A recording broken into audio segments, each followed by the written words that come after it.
Sabi nila kapag nagpunta ka daw ng Japan, isa sa mga dapat mong itry doon itong trending na 10 yen cheese coin. Pero dahil wala pa kaming pang Japan, dito muna kami kakain yan sa may Ugbo, Tondo, Manila. Kapag naglakad-lakad kayo dito, mapapansin nyo agad tong mga store nila kasi may mga picture dito sa harap. At talagang matatakam ka. Isa itong 10 yen cheese coin na mabenta talaga dito sa may Ugbo. Makikita nyo naman sa may likuran ko na talagang may pila. Para ma-achieve tong nai-stretch na mozzarella cheese, kailangan talaga nito bagong luto. Kaya kapag o-order kayo, tsaka pa lang nila to lulutuin. Sa pagluluto nito, same lang din sa mga nakikita nating nagtitinda ng Japanese cake. Pero yung hulmahan nila may nakaukit na 10 yen. Bago ibuhos tong pancake mix, pinapahiran muna nila ng mantikilya tong mga hulmahan para madali itong tanggalin at pandagdag lasa. Hindi nga lang pala mozzarella ay available dito kasi meron pa silang ibang cheese, chocolate at matcha. Medyo maghihintay ka talaga dito na maluto to kasi hihintayin pang matunaw yung mozzarella cheese. Tinatanggal nga rin pala nila tong mga sobra para maging hugis bilog at magbukang barya talaga. Etong pagtatanggal nga ng sobra nakakalibang habang nakapila dito. Ang rami rin kasi talaga ng bumibili sa kanila kaya marami kayong makikitang tinatanggalan ng sobra. Kapag malapit na to maluto, papahiran to ulit at tingnan nyo mas magbumukang dilaw. Dalawa na po.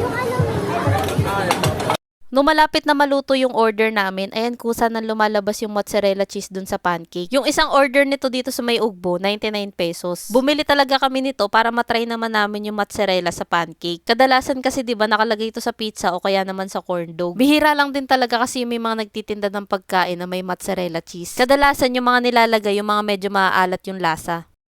Kada 10 yan cheese coin nakalagay dito sa medyo makapal na karton. Buti na lang ito yung lagayan nila kasi talaga nakakapaso na bagong luto talagang isi-serve to sa inyo. Kagaya ng nabanggit ko kanina, mas magandang kainin to na mainit-init pa. Kapag lumamig na kasi to, hindi nyo na may stretch ng ganito yung mozzarella cheese. Sa lasa ng pancake nila, wala namang espesyal na lasa. Pero hindi plain yung pagkakatimpla dito kasi may malalasahan kayong konting tamis. Masarap din pala yung ganitong combination na nakalagay sa pancake yung mozzarella. Sa tuwing kumakain nga kami na may mozzarella cheese, talagang required atang hatakin muna. Kaya kung hindi nyo pa rin natatry itong mozzarella cheese, bilhin na rin kayo nitong 10 yen cheese coin for the experience. Sa susunod, sana matikman naman namin yung 10 yen cheese coin dun sa Japan.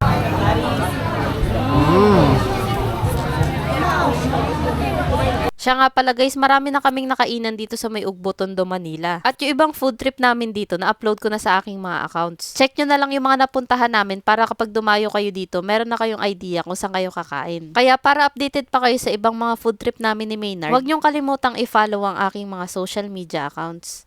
Yun lang, maraming salamat sa panonood. Bye!